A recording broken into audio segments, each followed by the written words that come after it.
Salut à tous et à toutes et bienvenue dans cette nouvelle vidéo. Déjà, bonne année à vous, je n'ai pas sorti de vidéo depuis un petit moment déjà, je m'en excuse mais bon, vous commencez à me connaître, la régularité c'est pas vraiment mon fort. En fait, pour être totalement transparent avec vous, il y a pas mal de changements dans ma vie, que ce soit au niveau perso ou professionnel, et du coup c'est un peu difficile pour moi de garder une cadence, du moins une cadence raisonnable que j'aimerais avoir. Mais bon, sachez que, comme je vous l'ai dit la dernière fois, je m'en fiche un petit peu, le principal c'est de faire des bonnes vidéos, et tant que je prends du plaisir à le faire, ce qui est, ne vous inquiétez pas, encore le cas, vraiment, je continuerai à le faire. Bref, ne perdons pas plus de temps, merci encore à vous, la communauté, les abonnés qui sont là. D'ailleurs, maintenant que j'y pense, merci à toi, Claude, tout particulièrement, qui à chaque fois me laisse des commentaires exceptionnels sur les vidéos. Merci d'être là depuis aussi longtemps et merci de montrer autant de soutien. N'hésitez pas, si vous voulez soutenir mon travail et qu'il vous plaît, le meilleur moyen c'est de le partager, si vous avez des amis qui aiment la musique, YouTube, voilà. Ma chaîne s'appelle l'Intimité du Rock, mais ça traite pas uniquement de rock, donc c'est accessible pour tout le monde. Sur ce, aujourd'hui on s'attaque à un sujet assez surprenant, mais je vous rassure, fascinant.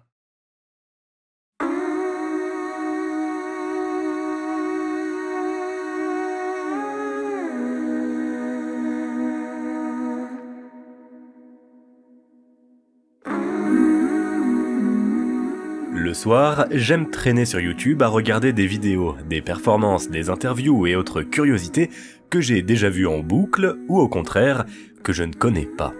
C'est d'ailleurs souvent comme ça que me viennent mes idées de vidéos. En effet, soit je découvre quelque chose de nouveau et je décide de creuser le terrier infini de la curiosité, soit je regarde des vidéos qui, mystérieusement, ont toujours résonné en moi et je choisis de finalement poser des mots dessus afin de vous les partager. C'est le cas de la vidéo d'aujourd'hui, et pour matérialiser mes pensées sur le sujet du jour, je dois franchir la première porte, qui est assumer pleinement mes goûts et mes intérêts, même si je sais que, de par le nom de ma chaîne notamment, je ne risque de ne pas me faire que des amis. Je suis complètement admiratif d'Ariana Grande. Voilà, je sais. Mais j'ai des bonnes raisons.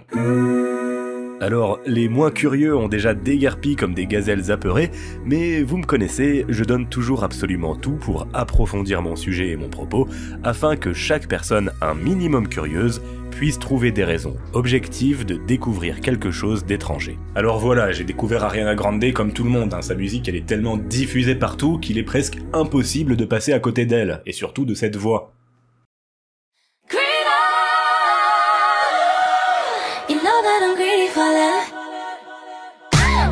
Ma première expérience a été Greedy. À l'époque, j'étais vendeur dans une enseigne de produits culturels. Alors que j'arrangeais soigneusement mes rayons CD, DVD et autres équipements de gaming, mon oreille s'est retrouvée prise au piège par cette basse rebondissante, cette structure entêtante, mais surtout cette voix maîtrisée. Et vous me connaissez, ces chœurs généreux et ces harmonies vocales qui, peu importe le genre, me font toujours fondre.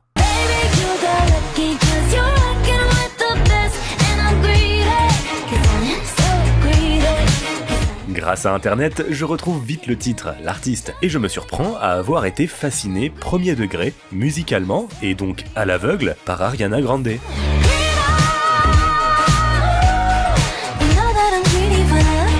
Alors merde, cette petite pop star surmaquillée plus que mainstream et écoutée par des millions de jeunes filles de 12 ans à travers le monde, m'a impressionné. Moi, bluesman dans l'âme et puriste idiot des 70s, par son talent et son originalité. Mais, heureusement pour moi, je ne suis jamais plus heureux que quand j'ai tort. Une occasion de plus d'apprendre, mais surtout de sortir de ces certitudes rassurantes mais inutiles que l'on a tous en grandissant. Et oui, l'ouverture d'esprit c'est pas facile, mais c'est ce qui fait vivre. Alors, je décide de fouiner un peu et de taper ce simple nom sur YouTube. Et le premier constat est frappant, indéniable, impossible de le nier. Cette fille sait chanter. Mais plus que ça en fait, c'est une chanteuse, c'est-à-dire que c'est littéralement ce qu'elle fait de mieux, et de très loin.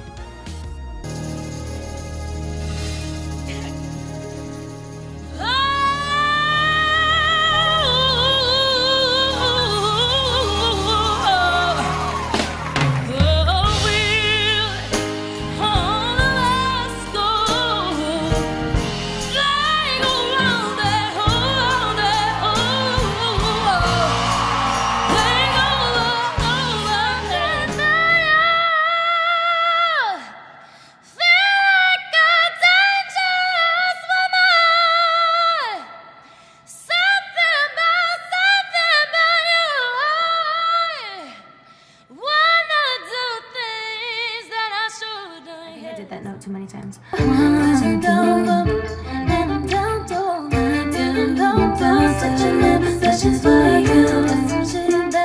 Okay, it's gonna be messy, but can I hear everything back together?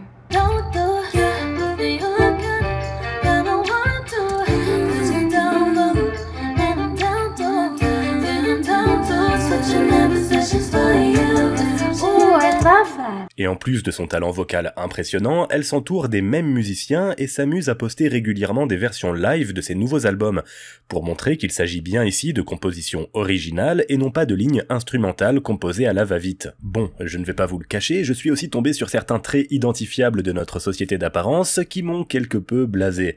Une pincée de matérialisme, de culte de l'apparence, de frime et parfois quelques instrus m'ont laissé un peu froid. Notamment quand ces dernières sont plus orientées hip-hop ou même électronique.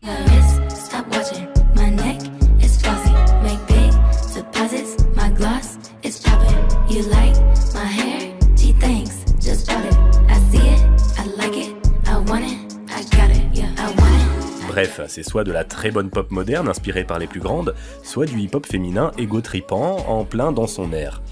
De plus, même si, comme je vous le disais, Ariana entre parfois dans ce jeu moderne de la frime, je trouve que malgré tout, quand on écoute ses interviews et qu'on s'intéresse un peu à ce qu'elle a à dire ailleurs que sur le disque, ce n'est pas une mauvaise influence, contrairement à beaucoup de ses collègues, femmes comme hommes. Mais surtout, c'est une bosseuse acharnée, une artiste sensible qui donne tout pour sa voix, afin que cette dernière puisse délivrer le meilleur au public, mais aussi un peu à son ego, et c'est normal, comme n'importe quel musicien, elle a envie d'être au top de son niveau et de faire de son mieux. Mais en fait, quand on y pense, ce dernier paragraphe ne serait-il pas la définition d'un terme qu'on utilise et surutilise, si bien qu'on ne sait même plus ce qu'il veut dire ?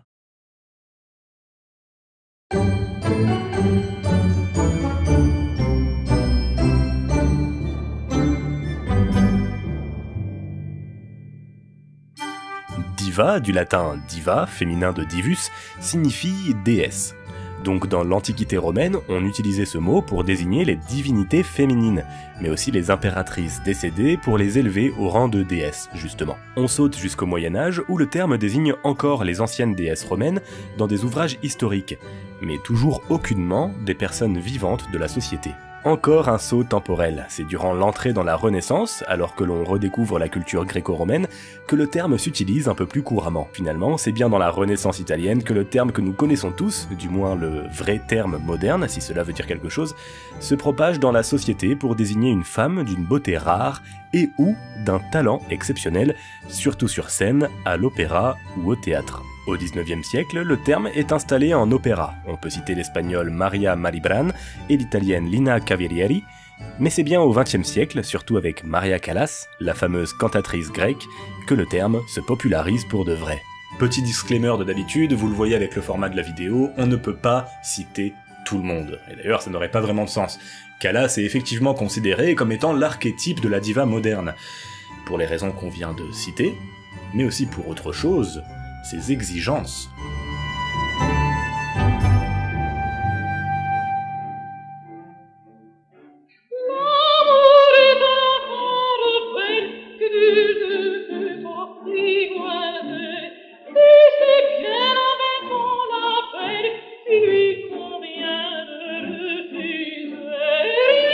En effet, en plus de sa capacité à chanter sur 3 octaves, son talent de tragédienne et son physique atypique qui enivre inexplicablement, Maria était connue pour avoir, ce n'est rien de le dire, un caractère bien trempé.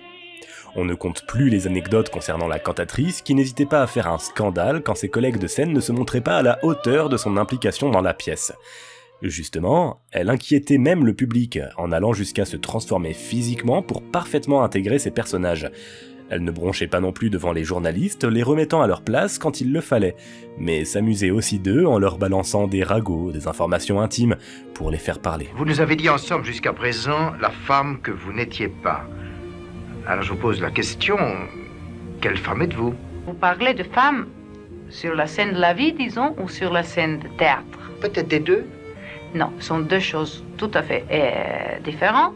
Mais ces caprices, ces exigences, cette rigueur, sont certes l'engrais qui a donné naissance à l'arbre le plus fruitier des cantatrices modernes, mais c'est aussi un mirage qui cache une triste réalité. car à force d'habituer le public au meilleur d'une discipline, chaque grain de sable dans l'engrenage devient choquant, inadmissible. En effet, en vieillissant, avec la fatigue et la pression, Maria Callas, devenue la femme à voir et à écouter pour les plus hautes sphères de la société, s'est retrouvée lynchée, moquée, insultée, à cause de sa voix qui, évidemment, a commencé à faire des siennes. La diva, c'est donc l'exigence, envers elle-même. C'est le meilleur niveau, la plus précise justesse, la recherche obsessionnelle de la perfection, à l'image d'une gymnaste. C'est aussi l'exigence envers les autres. Tout le monde doit se sacrifier comme elle pour arriver à construire une œuvre inégalable. Maria Callas disait qu'elle se préparait pour les répétitions comme pour un mariage. Sous-entendu, imaginez comment elle se préparerait pour la représentation. Et elle attendait que tout le monde en fasse de même. Elle considère donc mériter certaines faveurs, ce qui peut se caractériser en caprice, un autre terme qui est souvent associé au mot diva, mais on y reviendra plus tard. Mais c'est aussi la perte de soi-même, l'appropriation du public de sa propre personne. C'était vrai à l'époque, imaginez aujourd'hui.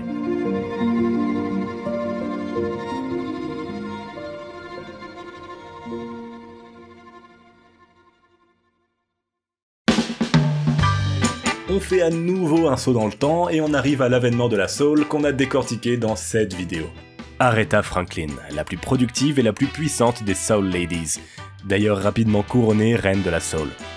Sa voix ultra puissante, son charisme flamboyant, ses textes sociaux demandant le respect en tant que femme et afro-américaine en ont fait une diva moderne. En effet, on sort des sièges de l'opéra pour être respecté dans les rues, dans les studios, dans cette industrie musicale qui cherchera toujours à profiter de vous.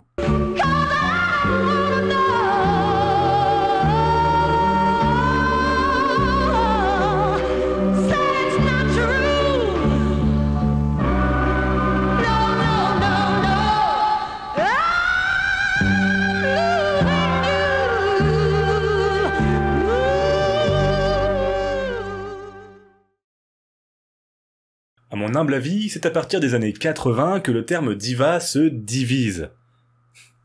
Quel auteur! On commence à définir une chanteuse en tant que diva, plus seulement sur le plan professionnel, donc du chant, mais par rapport à sa persona et son image, volontaire ou non.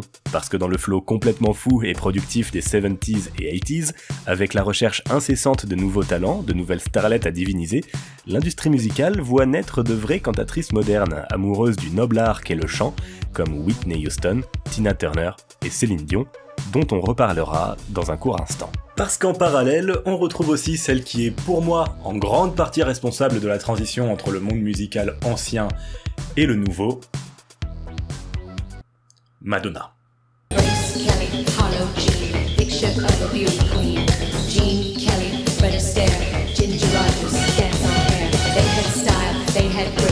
Aujourd'hui, plus que jamais, celle qu'on appelle la Queen of Pop suscite de nombreuses réactions plus que mitigées. On en reparlera plus profondément sur la chaîne, mais ici, je vais rester sur mon sujet, le terme de diva. Si je vous dis que je pense que son succès a marqué une fracture dans le monde musical, c'est que, à mon avis, à mon humble avis subjectif, Madonna n'est pas une véritable cantatrice. Du moins, elle n'est pas comparable sur ce domaine-là à ses collègues que je viens de citer. Pourtant, quand on pense à diva, sa carrière peut nous venir directement en tête. Parce que s'il y a bien un domaine sur lequel Madonna a été visionnaire, c'est sur cette idée de persona, dont on a beaucoup parlé sur la chaîne. Madonna a construit durant sa carrière un personnage de diva qui, si on peut dire, garde de cette posture uniquement les caprices et les manières. C'est presque comme si on parlait plus de ce qu'elle fait en coulisses que sur scène.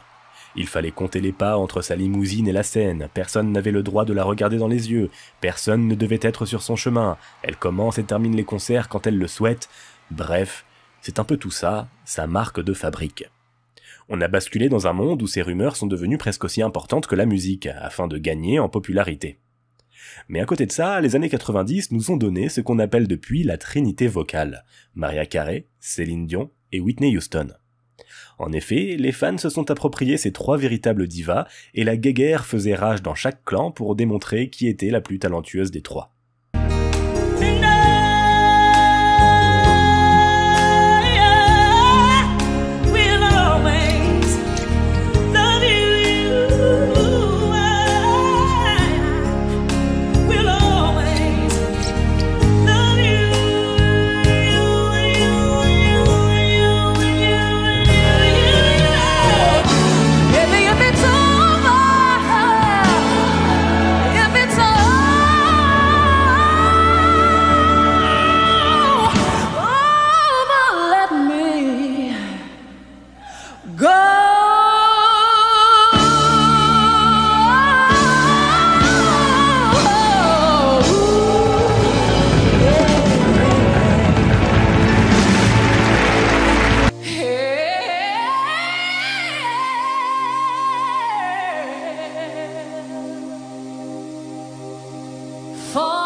Vous voyez, ce n'est pas la même définition de la diva qu'avec Madonna.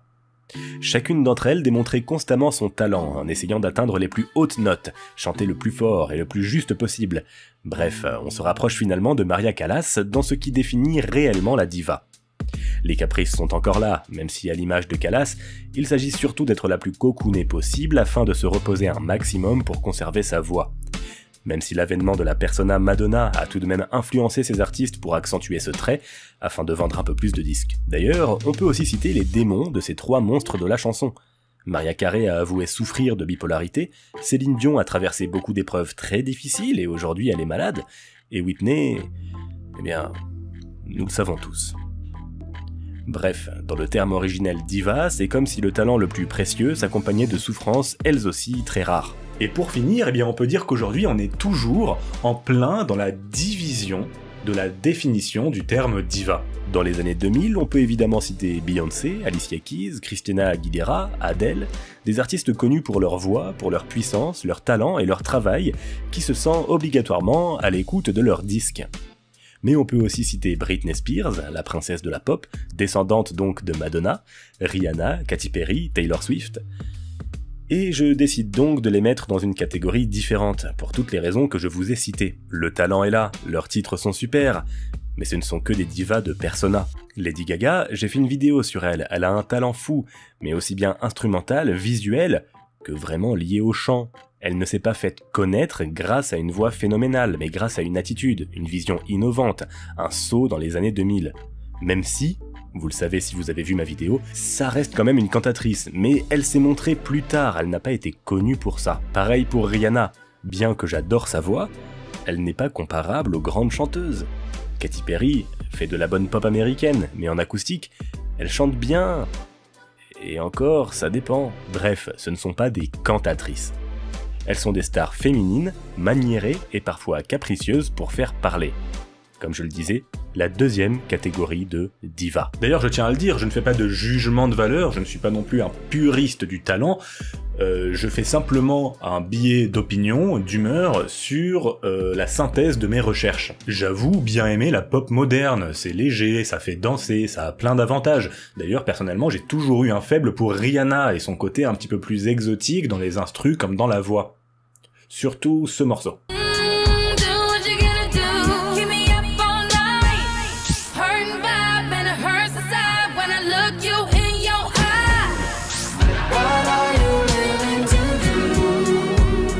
Et ce morceau.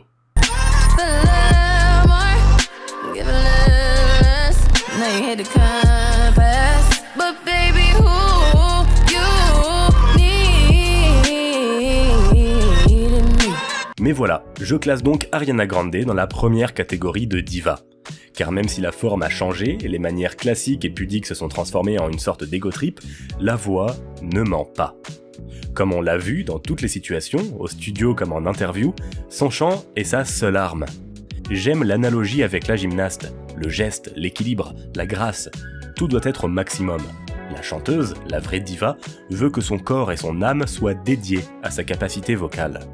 Et forcément, ça n'en fait certainement pas quelqu'un de facile à vivre. I didn't want this if it meant I weren't right for it, because I wanted the reason why I landed this role to be performance-based. I wanted to earn it. Voilà, j'espère que vous avez appris des choses sur ce terme que l'on a tendance à surutiliser. Petite anecdote d'ailleurs, en faisant mes recherches, je suis tombé sur un article qui qualifie Clara Luciani de diva. Je pense honnêtement que ça n'a aucun sens. Déjà, Clara n'est pas connue pour ses envolées lyriques, la voix grave sert des superbes chansons à texte et en plus de ça, elle n'a pas vraiment une personnalité publique capricieuse. C'est d'ailleurs pour cela que je n'ai pas cité beaucoup d'autres noms importants, Amy Winehouse, Debbie Harry, et même un peu Janis Joplin, même si beaucoup la considèrent comme une diva. Elle a une super voix, mais... Vous voyez ce que je veux dire. Bref, je pense que vous avez compris. Dans tous les cas, si vous avez des questions ou que vous voulez en débattre, en commentaire, je serai ravi de discuter avec vous. Et voilà, c'est la fin de cette vidéo, j'espère du fond du cœur qu'elle vous a plu. Comme je disais en début de vidéo, merci encore d'être là, malgré le fait que je suis peut-être le youtubeur le moins régulier de la plateforme. Merci du fond du cœur, je prends encore beaucoup de plaisir, sachez que ça va très bien en ce moment.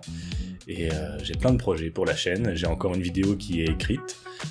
D'ailleurs je peux vous le dire, si vous êtes resté jusque là, vous êtes peut-être peu nombreux, ce sera sur l'histoire de la musique dans la pub. Comment est-ce que la musique nous pousse à acheter des choses sans même s'en rendre compte. Il y a des interviews, voilà, ça va être un format un peu plus documentaire, donc ça va être sympa, et je prépare aussi bien sûr depuis 2 ans maintenant, un nouveau gros documentaire sur Pink Floyd. Alors vous inquiétez pas, hein, c'est pas 2 ans de préparation, donc ça va pas non plus être quelque chose de monstrueux, mais c'est que voilà, j'attends 2-3 réponses, j'attends des petites choses, et j'ai pas non plus bossé dessus pendant toutes les 2 années, mais voilà, vous le savez, c'est mon groupe favori, donc je ne peux pas bâcler un tel projet. Sur ce, je vous souhaite tout le bonheur du monde, et que quelqu'un vous tende la main, et une bonne journée, une bonne soirée, peu importe, dans tous les cas. Je vous embrasse, et je vous dis à la prochaine, sur l'intimité du rock.